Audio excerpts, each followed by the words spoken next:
Hello my dear students, मैं गौरव आपकी पढ़ाई को कंटिन्यू करते हुए क्लास 10th फिज़िक्स का ये है video lesson number 3। Last video में हमने वक्रता त्रिज्या तक डिस्कस कर लिया था और कुछ इम्पॉर्टेंट डेफिनेशंस जो पेंडिंग रह गई थी उन्हें आज कवर अप करते हैं। तो इसके बाद की जो नेक्स्ट डेफिनेशन थी वो है हमारा मुख्य अक्ष। देख लेते हैं भाई क्या है मुख्य अक्ष। तो गोलीय दर्पण के ध्रुव P तथा वक्रता केंद्र C से गुजरने वाली सीधी रेखा दर्पण का मुख्य अक्ष कहलाती है।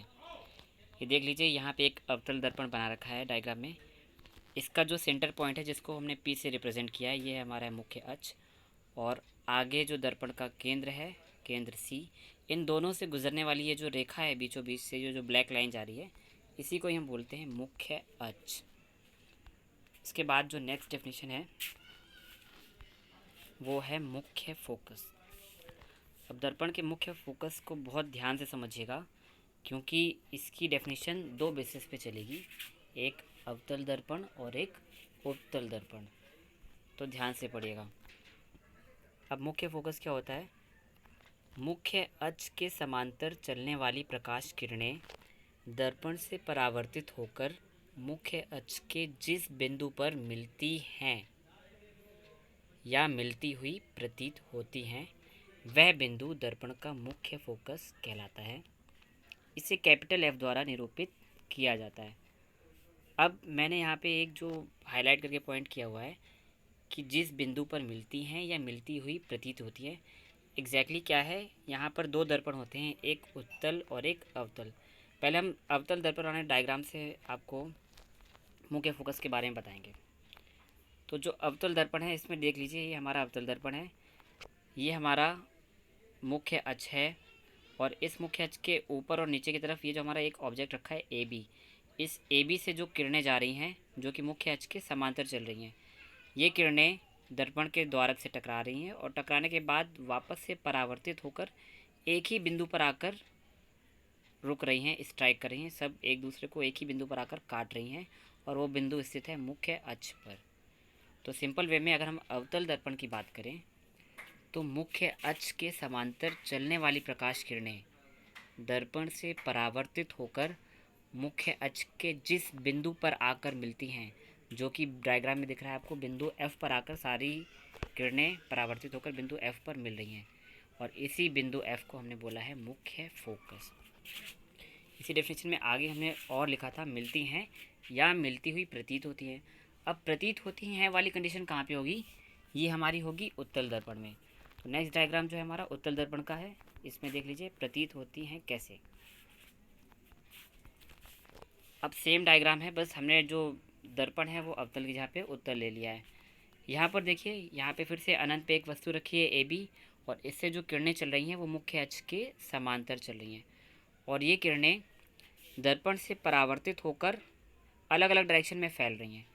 लेकिन अगर इन्हीं किरणों को दर्पण के पीछे एक इमेजिनरी लाइन खींचते हुए दर्पण के पीछे की तरफ लाएं, यानी इन किरणों के आभासी प्रतिबिंब को, इन आभासी रेखाओं को खींचते हुए दर्पण के पीछे की तरफ लाएं, तो ये दर्पण के पीछे मुख्य फोकस, यानी कि दर्पण के पीछे ये तीनों जो हैं हमारी मुख्य अक्ष के एक बिंदु पर आकर मिल रही हैं। ठीक है, एग्जैक्टली में ये मिल नहीं रही हैं, क्योंकि दर्पण पर जो रेखाएं परावर्तित होकर आएंगी वो दर्पण के सामने जाएंगी, बट ये दर्पण के पीछे जा रही हैं, यानी कि ये आभासी रेखाएं हमने खींच रखी हैं। तो मुख्य अक्ष के समांतर चलने वाली किरणें अगर उत्तल दर्पण है तो उत्तल दर्पण से परावर्तित होकर अभिसारित हो जाती हैं, चारों दिशाओं में फैल जाती हैं। लेकिन अगर उन किरणों को वापस हम पीछे ड्रॉ करें, दर्पण की पीछे की तरफ इमेजिनरी लाइन खींचें, यानी कि आभासी लाइन खींचें, तो वो सारी आभासी रेखाएं दर्पण के एक बिंदु पर आकर मिल जाती हैं सभी से, और वही बिंदु मुख्य फोकस कहलाता है।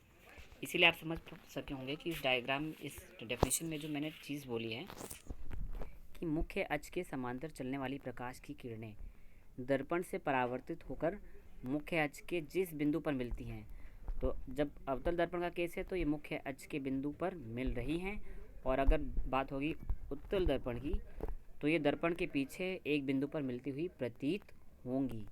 इसलिए डेफिनेशन में मैंने दोनों कंडीशन रखी हैं कि जिस बिंदु पर मिलती हैं या मिलती हुई प्रतीत होती हैं वह बिंदु दर्पण का मुख्य फोकस कहलाता है। तो इन दोनों डायग्राम्स में जो पॉइंट F है, एक में तो दर्पण के बाएं तरफ है यानी कि रियल इमेज में है, और एक दर्पण के पीछे यानी कि आभासी कंडीशन में है। ये दोनों ही हमारे क्या हैं, दर्पण के फोकस हैं। ठीक है, और इस फोकस को कैपिटल F द्वारा निरूपित किया जाता है। ये डेफिनेशन थोड़ी सी टिपिकल है, तो आपको थोड़ा सा ध्यान से देखना होगा। अब फोकस अगर आपने समझ लिया है तो अगली डेफिनेशन आती है फोकस दूरी। क्या होती है फोकस दूरी? दर्पण के ध्रुव P, हमको पता है दर्पण का जो सेंटर पॉइंट होता है उसको हम बोलते हैं ध्रुव P, तथा मुख्य फोकस F। अभी जस्ट हमने मुख्य फोकस F बनाया है। ठीक है, तो ध्रुव P और मुख्य फोकस F के बीच की दूरी दर्पण की फोकस दूरी कहलाती है, और इसे कैपिटल F से निरूपित किया जाता है। इसे देखेंगे हम लोग। बेसिकली शायद मैंने इसका डायग्राम ड्रॉ नहीं किया है, लेकिन आप इसी डायग्राम से समझ सकते हैं। सपोज़ ये हमारा एक डायग्राम है। इस डायग्राम में ध्यान से देखिएगा, ये हमारा ध्रुव P है, और ध्रुव P से हम आगे बढ़ेंगे वक्रता केंद्र की तरफ, तो पॉइंट है F। ठीक है, तो P से लेकर F तक की जो दूरी है यही हमारी फोकस दूरी है। अब हमने मुख्य फोकस को तो कैपिटल F से रिप्रेजेंट किया था, तो हम फोकस दूरी को स्मॉल f से रिप्रेजेंट करते हैं यहाँ पर, यानी कि मुख्य अक्ष से मुख्य फोकस के बीच की दूरी दर्पण की फोकस दूरी कहलाती है, और इस फोकस दूरी को हम स्मॉल f से निरूपित करते हैं। एक और नोट करके मैंने इंपॉर्टेंट पॉइंट लिखा है, जो फोकस दूरी होती है वो वक्रता त्रिज्या की आधी होती है। यहाँ पर देख लीजिए, क्लियरली मैंने डिफाइन करके लिख रखा है F बराबर R/2, यानी कि F हमारी, जहाँ पर हमारी F जो है वो फोकस दूरी है, R हमारी वक्रता त्रिज्या, तो हमारी फोकस दूरी वक्रता त्रिज्या की आधी है। या हम लिख सकते हैं R = 2F, यानी कि जो वक्रता त्रिज्या है वो फोकस दूरी की 2 गुनी है। अब वक्रता त्रिज्या और फोकस दूरी से रिलेटेड एक डेरिवेशन आपके एग्जाम्स में पूछा जाता है, उसे भी मैं एक वीडियो में डिस्कस करूँगा। अब आते हैं कुछ और इम्पॉर्टेंट पॉइंट्स हैं कि कोई भी दर्पण हो तो उसमें जो प्रतिबिंब बनते हैं, इमेजेस बनती हैं, उन इमेजेस को अध्ययन कैसे किया जाए, कैसे पता लगाया जाए कि किस दर्पण की जो इमेज बनेगी वो कहाँ पर बनेगी, कितनी बड़ी बनेगी, सीधी बनेगी, उल्टी बनेगी, वास्तविक बनेगी या आभासी बनेगी।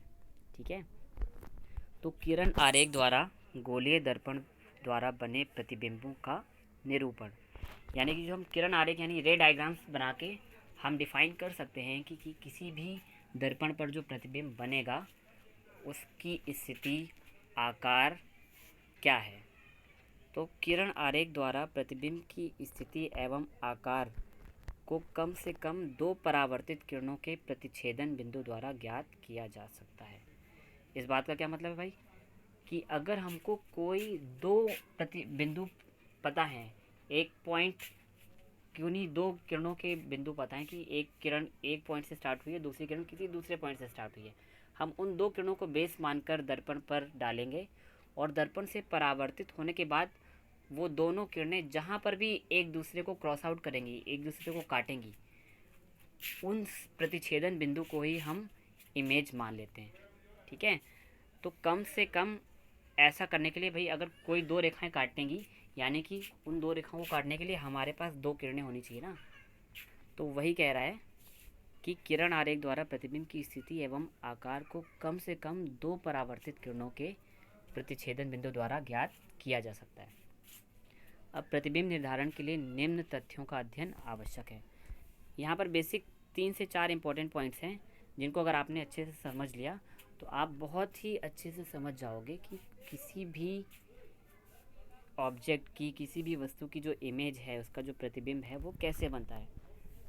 तो हमारा फर्स्ट पॉइंट कह रहा है, दर्पण के मुख्य अक्ष के समांतर चलने वाली प्रकाश किरण। हमें पता है हमारा मुख्य अक्ष क्या होता है, ये जो बीचों बीच से जो सीधी लाइन है P से C की तरफ जाती हुई, ये हमारा मुख्य अक्ष है। तो मुख्य अक्ष के समांतर चलने वाली प्रकाश किरण परावर्तन के पश्चात अवतल दर्पण के मुख्य फोकस से गुजरेगी अथवा उत्तल दर्पण के मुख्य फोकस से अपसारित होती प्रतीत होगी। हमने बताया था अभी भी कि जब अवतल दर्पण की बात होगी तो डायरेक्टली वो रियल इमेज बनेगी, इसलिए वो मुख्य फोकस से होकर ही गुजरेगी। लेकिन जब हम बात करते हैं उत्तल दर्पण की तो मुख्य फोकस से गुजरती तो नहीं है, वो अभिसारित होकर फैलकर दूसरी दिशा में चली जाती है। लेकिन अगर हम उस लाइन को पीछे की तरफ ड्रॉ करें तो वो वापस आके मुख्य फोकस पे ही मिलती हुई प्रतीत होती है। तो इसलिए बार बार इन डेफिनेशंस में तुमको ये देखने को मिलेगा कि अवतल दर्पण के मुख्य फोकस से गुजरेगी अथवा उत्तल दर्पण के फोकस से अपसारित होती हुई या गुजरती हुई प्रतीत होगी। अगर गुजर रही है तो केस होगा हमारा अवतल दर्पण का, और गुजरती हुई प्रतीत हो रही है तो केस होगा हमारा उत्तल दर्पण का। तो पहला ही डायग्राम हम अवतल दर्पण का देख ले रहे हैं। और अवतल दर्पण में देखिए हमारा ये मुख्य अक्ष है PC, ठीक है, जो रेड वाली बीच में लाइन है। अब इसके समांतर एक रेखा है ABC।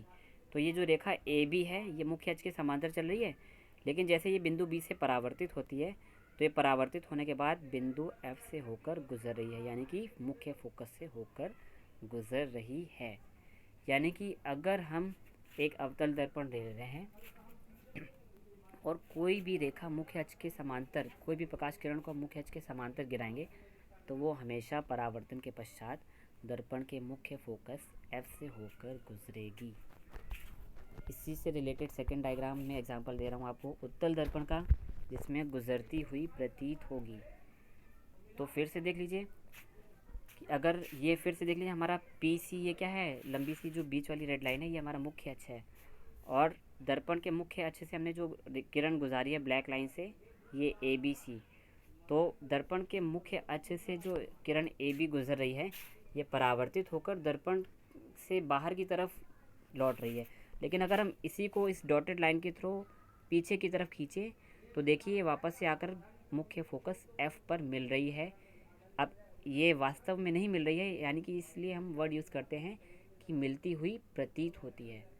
तो इसीलिए हमारी डेफिनेशन में बोला गया था कि मुख्य अक्ष के समांतर चलने वाली प्रकाश किरण परावर्तन के पश्चात अवतल दर्पण के मुख्य फोकस से गुजरेगी अथवा उत्तल दर्पण के मुख्य फोकस से अपसारित होगी या गुजरती हुई प्रतीत होगी। यानी कि जब हम अवतल दर्पण की बात करेंगे तो परावर्तन के पश्चात वो समांतर किरण मुख्य फोकस से गुजरेगी और उत्तल दर्पण में मुख्य फोकस से गुजरती हुई प्रतीत होगी। ये हो गई पहली कंडीशन। तो इस बात को ध्यान रखिएगा कि अगर हमने कोई भी दर्पण लिया है और उसके मुख्य अक्ष के समांतर हम कोई भी प्रकाश किरण डालेंगे तो वो किरण हमेशा मुख्य फोकस से गुजरेगी या मुख्य फोकस से गुजरती हुई प्रतीत होगी दर्पण से परावर्तन के पश्चात। ये 2 पॉइंट आपने समझ लिए, सॉरी फर्स्ट पॉइंट समझ लिया। अब सेकंड इंपॉर्टेंट पॉइंट देख लीजिए। कह रहा है अवतल दर्पण के मुख्य फोकस से गुजरने वाली प्रकाश किरण अथवा उत्तल दर्पण के मुख्य फोकस की ओर निर्देशित किरण परावर्तन के पश्चात मुख्य अक्ष के समांतर निकलेगी। ये जो सेकंड पॉइंट है वो पहले वाले पॉइंट का जस्ट उल्टा है।